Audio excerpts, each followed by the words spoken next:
വ്യത്യസ്ത തരത്തിലുള്ള ലഹരി മരുന്നുകൾ സുലഭമായി ലഭിക്കുന്ന ഇടമായി നമ്മുടെ കൊച്ചു കേരളം മാറിയിരിക്കുന്നു.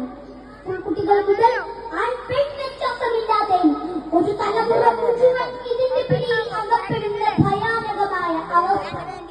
ഇക്കൂട്ടത്തിൽ ഏറ്റവും കൂടുതൽ കേൾക്കുന്ന പേരാണ് മനുഷ്യനിർമ്മിത ലഹരികളായ സിന്തറ്റിക് ഡ്രഗ് വിഭാഗത്തിൽ ഉൾപ്പെടുന്ന MDMA അഥവാ ട്രൈഫോർമത്തലിൻ ഡയോക്സിമെഥാംഫെറ്റമിൻ. ഇത്തരം ലഹരികളുടെ ഉപയോഗം മൂലം സമൂഹത്തിൽ നടക്കുന്ന സംഭവ വികാസങ്ങൾ ചെറുതൊന്നുമല്ല.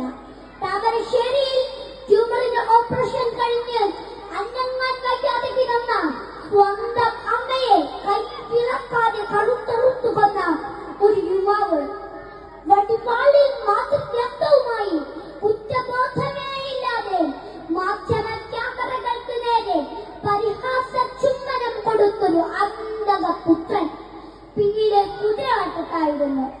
അമ്മയെ കൊന്ന വേദനയിൽ മനോനില തെറ്റിയതല്ല, പോലീസ് കസ്റ്റഡിയിൽ ലഹരി കിട്ടാതായപ്പോൾ പ്രാന്തിളകി കൊണ്ടാക്കിയതാണ്.